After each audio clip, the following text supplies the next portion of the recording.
and also the Planning Commission and the Security Bureau, the transportation.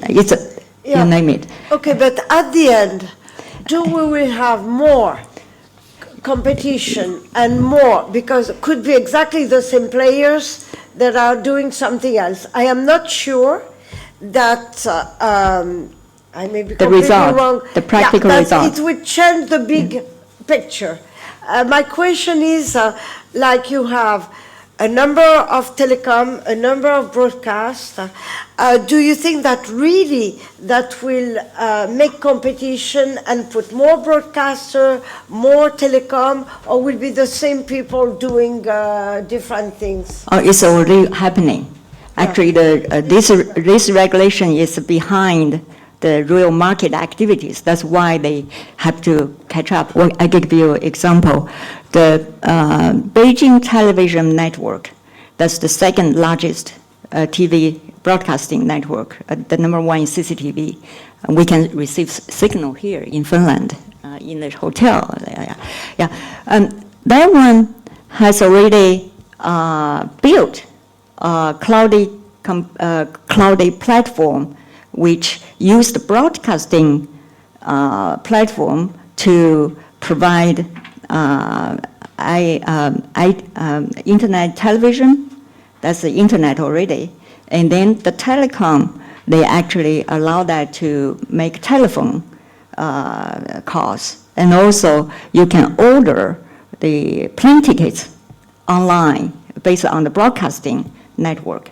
So a lot of things are already going on in the market. It's just the regulation actually behind the market. Yeah, but same player. Like a broadcasting, the Beijing television network, in the past, they are not allowed to do the.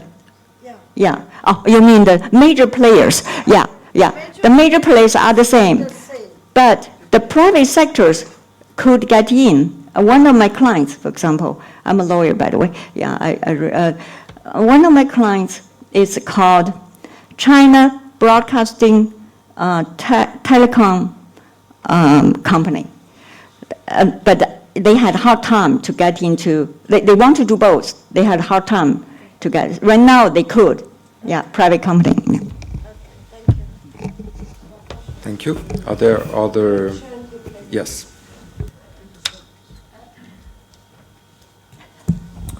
Hello. A question regarding collaboration of, let's say, so that governmental coordinators, if we cannot use regulators or policy setters. There are plenty of different players in different countries setting their own policies, regulations, and so forth. In telecoms, we see two major, ETSI and FCC, that are setting regulations and policies for that. But what we were hearing today, there will be increasing number of technologies, increasing number of use of technologies, and increasing number of players coming. And there are always different interests from different players in terms of setting policies and so forth, that, as we heard from Mr. Nieminen and also from Ms. Saoxao-Hua. How are these governmental players going to start looking more from global perspective rather than local perspective? Because when we go to the local content, local capability, lower prices, we need to have actually globally unified ways of doing things in order to reduce cost. And this is, I guess, that the need for a change from regulatory or policy perspective to go global rather than local. So is that happening right now? Thank you for the question. Well, my own experience is that the harmonization is always really hard, definitely really hard.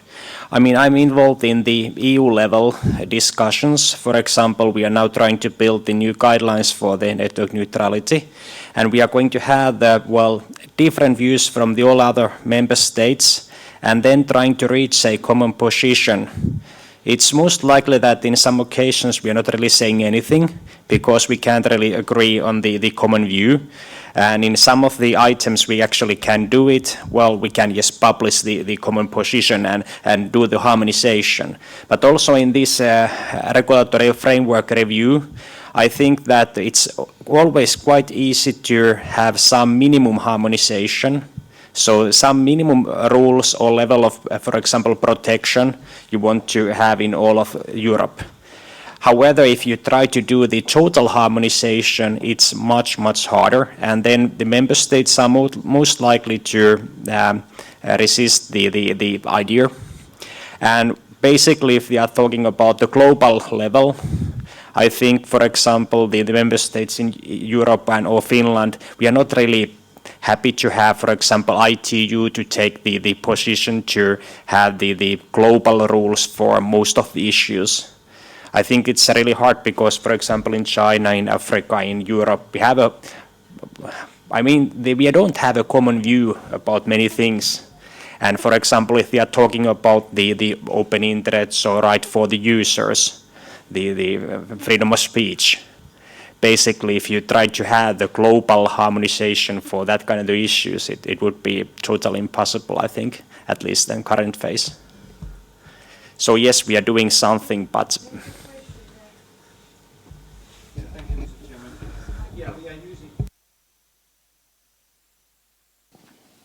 Thank you.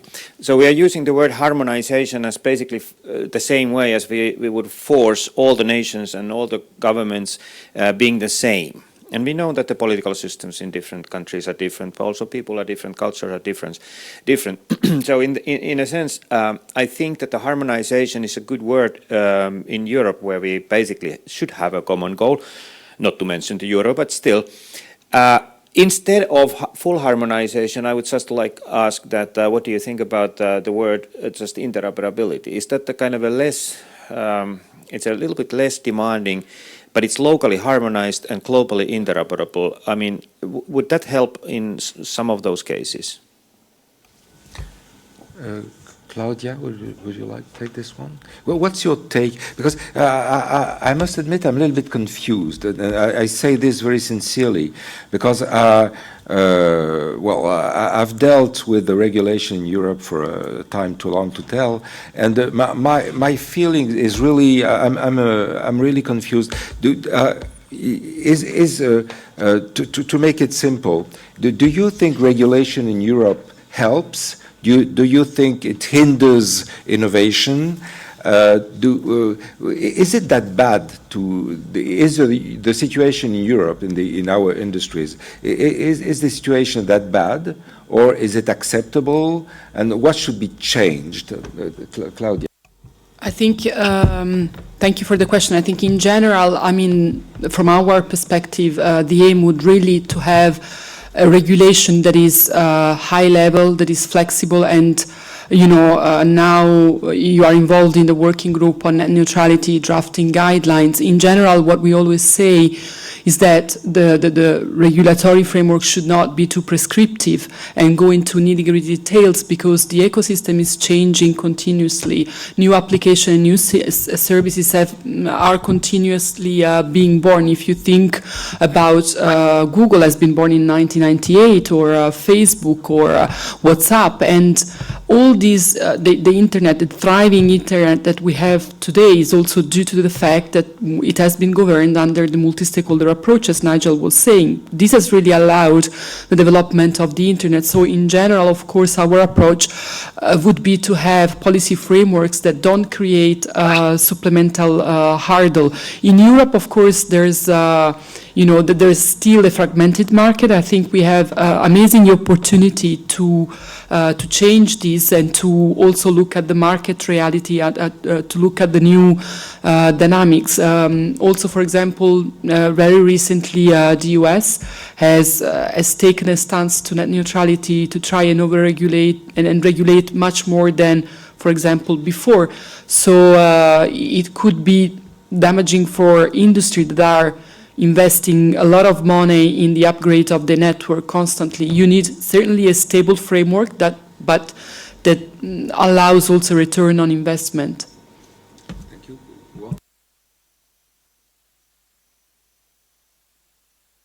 Okay. Maybe, Desiree, you wrap up for us and tell what you have learned and what are our future perspectives.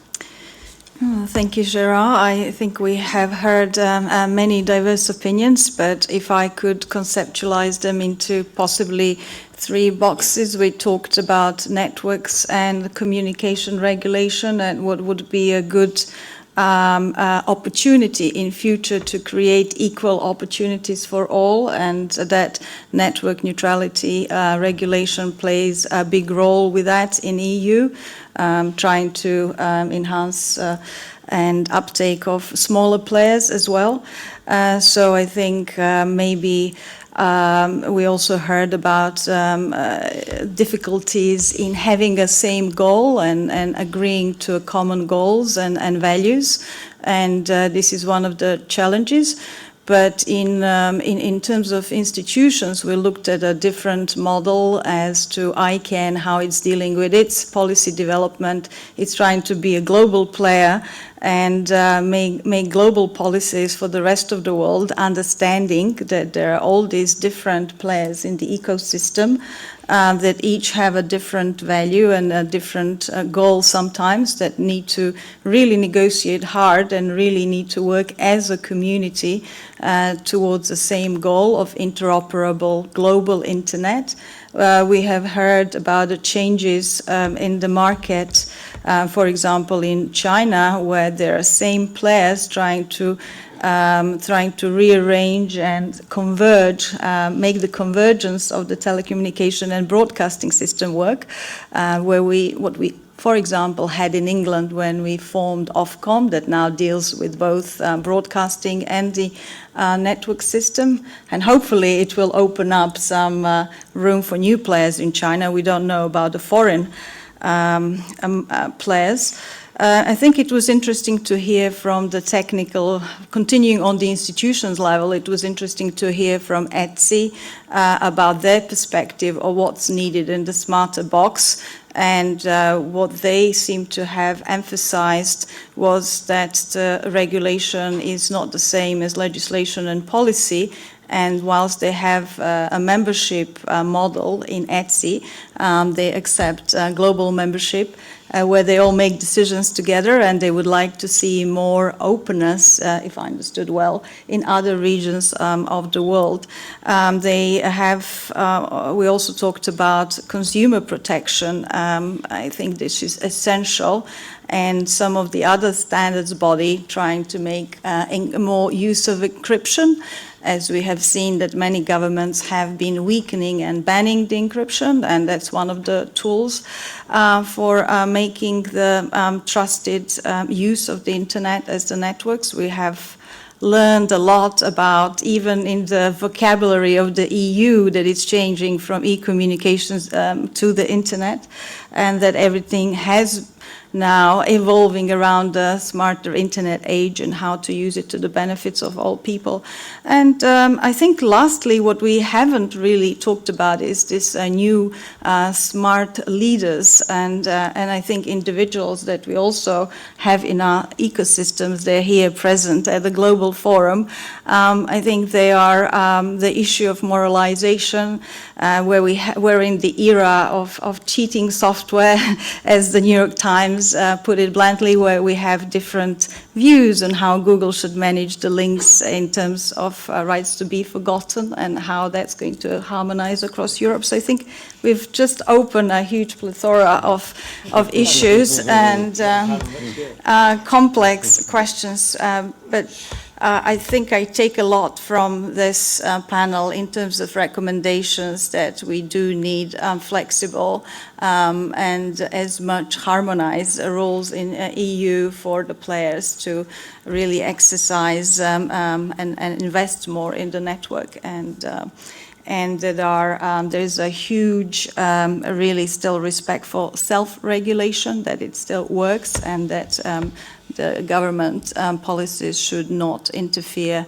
unless it's absolutely necessary. So I think if I could wrap up as the main goal being that the future success of the internet really relies on having this common vision of open internet as an innovation platform, but that it is a collaborative effort of all the stakeholders and technical standards body and government coordinators and policy and corporate decision makers to work on this as much as possible decentralized platform, and that we all hopefully adopt this approach of multi-stakeholder or many actors taking in view different views of all the actors when approaching these complex issues.